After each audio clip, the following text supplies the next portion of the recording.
Students, कैसे हैं आप सब। उम्मीद करती हूँ आप लोग अच्छे होंगे। आज आपकी वर्कशीट नंबर 5 आई है, इसे अच्छे से लेबल कर लीजिए, डेट डाल दिए, क्लास सब्जेक्ट अपना नाम अपने टीचर का नाम लिख लीजिए। आज हम लोग पर्यावरण के बारे में पढ़ने वाले हैं। तो देखिए यहाँ क्या लिखा है। लंबी छुट्टियों के बाद जब रवि स्कूल जा रहा था तब उसने देखा कि स्कूल के निकट के खेल के मैदान में खुदाई हो गई थी।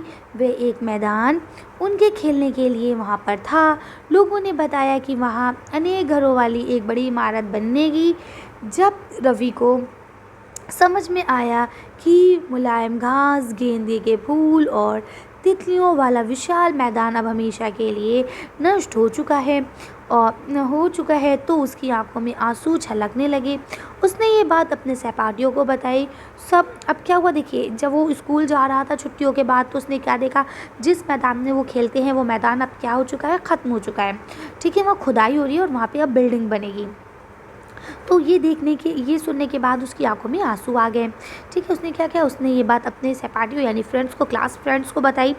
सुबह की सभा में प्रधानाचार्य ने भी बहुत ही उदासी से कहा, देखो कैसे हमारा पर्यावरण बदल रहा है। कक्षा में पहुंचकर रवि ने अपने शिक्षक से पूछा, पर्यावरण क्या है? जो कुछ भी आप अपने आसपास देखते हो, शिक्षक ने बताया। रवि कहने लगा, इसका अर्थ है स्कूल, भवन, मेज़, कक्षा में रखी कुर्सियाँ, यहाँ तक कि खुला मैदान, सड़क, कूड़ा करकट, मेरे दोस्त, ये सब भी हमारा पर्यावरण के अंग हैं। ठीक है, तो टीचर ने कहा हाँ। तो अब यहाँ लिखा है, अपने आसपास उपलब्ध वस्तुओं की सूची बनाइए और उन्हें निम्न तालिका के अनुसार वर्गीकृत कीजिए। घर में उपलब्ध वस्तु, अब आपको ऐसी सूची बनानी है जिसमें आपको बताना है कि घर में उपलब्ध वस्तुएं क्या क्या हो सकती हैं, पड़ोस में क्या क्या उपलब्ध हो सकता है और विद्यालय में क्या क्या उपलब्ध हो सकता है। तो चलिए इन तीनों का आंसर देखते हैं। तो देखिए आप यहाँ लिख सकते हैं कि घर के आसपास उपलब्ध चीज़ें क्या क्या हो सकती हैं। तो पेड़, सड़क, कार, बस, बाइक, ये सब घर के आसपास यानी हमारे पड़ोस में हो सकती हैं। ठीक है, ये थोड़ा आगे पीछे हो गया, आप इसे सही कर लेंगे। देखिए अब यहाँ लिखा है घर में उपलब्ध चीज़ें, टेबल, बिस्तर, है ना, ये सारी चीज़ें आपके घर, गैस, ये सारी चीज़ें आपके घर में उपलब्ध होती हैं। इसके बाद देखिए अगला, स्कूल में क्या क्या चीज़ें उपलब्ध हो सकती हैं आपकी, जल्दी से बताइए। डेस्क, ब्लैक बोर्ड, है ना, टीचर्स, चौक, कुर्सियाँ, ये की नहीं है, इसे आप काट देंगे। ठीक है, तो ये सारी चीज़ें आपको स्कूल में उपलब्ध हो सकती हैं और भी बहुत सारी चीज़ें आप उसे भी ऐड कर सकते हैं। चलिए आगे पढ़ते हैं। अब देखिए यहाँ आपको लिखा है, क्या ये सभी वस्तुएं एक समान है? तो आप लिखेंगे नहीं, ये सब अलग हैं, अलग अलग चीज़ों से बनी हुई है, सॉरी। अब देखिए यहाँ आपको क्या लिखा है, जीवीय, तो क्या लिखा है, सजीव प्राणियों का संसार, जैसे पेड़ पौधे, जीव जंतु, है ना। और अजीवीय क्या हो जाएगा, निर्जीव पदार्थों का संसार, जैसे स्थल। ठीक, तो अब देखिए आगे क्या लिखा है, किसी भी जीवित प्राणी के चारों ओर पाए जाने वाले लोग, स्थान, वस्तु एवं प्रकृति को पर्यावरण कहते हैं। ये प्राकृतिक एवं मानव निर्मित परिघटनाओं का मिश्रण है। प्राकृतिक पर्यावरण में पृथ्वी पर पाई जाने वाली जैवीय और अजैवीय दोनों परिस्थितियाँ सम्मिलित हैं। ठीक है, अब देखिए आपका जैव मंडल किसे कहा जाता है? तो बोलते हैं कि जो आपके जीवित प्राणी हैं, ठीक है, उनके आसपास जो भी चीज़ें हैं वो सब आपका पर्यावरण का हिस्सा है। अब पर्यावरण दो प्रकार के हो सकते हैं, एक होता है आपका प्राकृतिक, दूसरा होता है आपका मानव निर्मित। लेकिन अब प्राकृतिक पर्यावरण जो है ना, उसको भी हम अलग अलग भागों में बांट सकते हैं। तो प्राकृतिक पर्यावरण में देखिए स्थल मंडल, जैव मंडल, वायुमंडल है और जल मंडल, ये सब आपके किस में आ गए, ये आ गए आपके प्राकृतिक पर्यावरण में। स्थल मंडल का मतलब हो गया ज़मीन वाला, जैव मंडल यानी जहाँ पे हम सब रहते हैं। वायुमंडल किसे कहा जाता है, जो आपका हवा का होता है।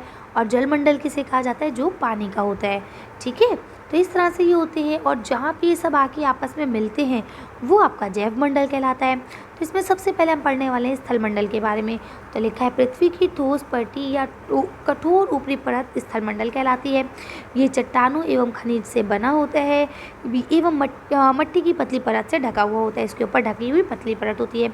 ये आपके क्या हो सकते हैं, पहाड़, पठार, मैदान, घाटी आदि जैसे विभिन्न स्थलाकृतियों वाले विषम धरातल होते हैं, यानी ये अलग अलग है, सब एक से नहीं है।